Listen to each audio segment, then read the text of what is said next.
Cek, pertama boleh minta kesannya kirap bendera kirap pemilu 2024 di Lembata khususnya, penyambutannya sampai dengan acara malam ini. Pertama-tama memang sangat surprise, sambutannya cukup bagus, luar biasa, dan menunjukkan nilai-nilai kedaerahan, dan ini sebagai alat pemersatu bangsanya kelihatan sesuai dengan tagline dari kirap pemilu ini adalah sebagai sarana integrasi bangsa. Ini akan merupakan lanjutan dari rangkaian yang dimulai dari provinsi NTT lanjut ke Kota Kupang lanjut ke Kabupaten Kupang, ke TTS, TTU, Malaka, Belu, Alor, Provinsi. Ini termasuk dari segi sambutan dengan kemeriahan, dengan partisipasi dari peserta penyelenggara khusus sampai lapisan ad hoc, dan kami lihat juga masyarakat ini termasuk yang paling masif, dan itu termasuk berhasil, dan semoga nanti ini bukan hanya di hari ini tapi juga sampai nanti selama 6 hari kirap di Lembata ini bisa sampai ke pelosok-pelosok, sehingga pemahaman mengenai pemilu dan peserta pemilu serta hak-hak demokrasi dari rakyat itu bisa diketahui dan tersampaikan oleh teman-teman KPU Lembata.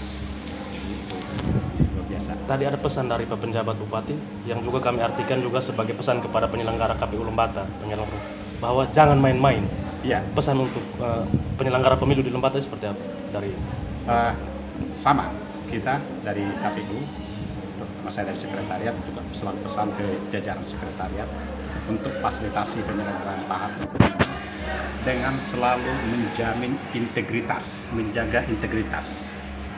Integritas itu adalah konsistensi antara nilai atau value dengan apa yang direncanakan, dilaksanakan, dan dilaporkan. Itu harus konsisten. Jadi amanahnya melaksanakan kirap untuk sosialisasi pemilu sampai seluruh tahapannya sampai masyarakat, ya harus laksanakan sesuai dengan amanahnya. Itu yang dan saya juga karena memang sebelumnya saya juga sebelum jadi sekretaris itu inspektur, jadi kerjanya menegur teman-teman supaya selalu lurus. Maka tadi saya bilang sama Pak Bupati, ini sambutannya persis sama banget dengan kalau saya suruh kasih sambutan. Demikian ya. Bapak mungkin ada yang mau ditambahkan soal pertanyaan tadi saya sampaikan. Oke.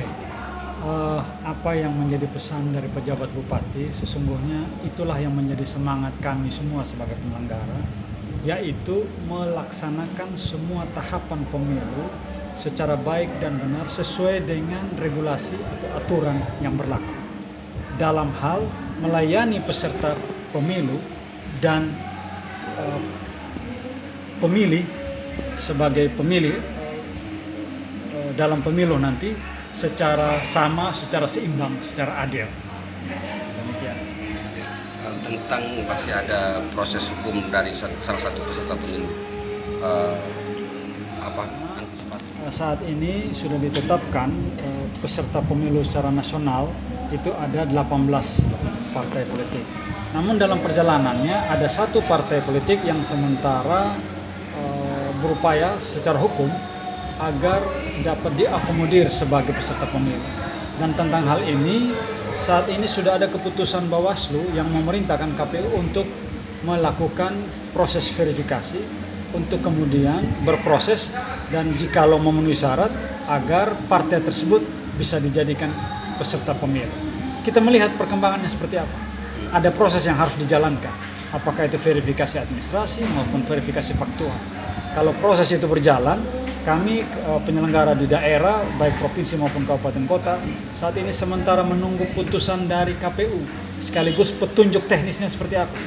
Karena tahapan tentang itu sudah selesai, bagaimana kita harus melakukan verifikasi administrasi dan faktual, kita menunggu regulasi yang mengatur tentang itu, dan kemudian kita akan laksanakan sesuai dengan regulasi yang ada tentunya, putusan yang ada. Demikian.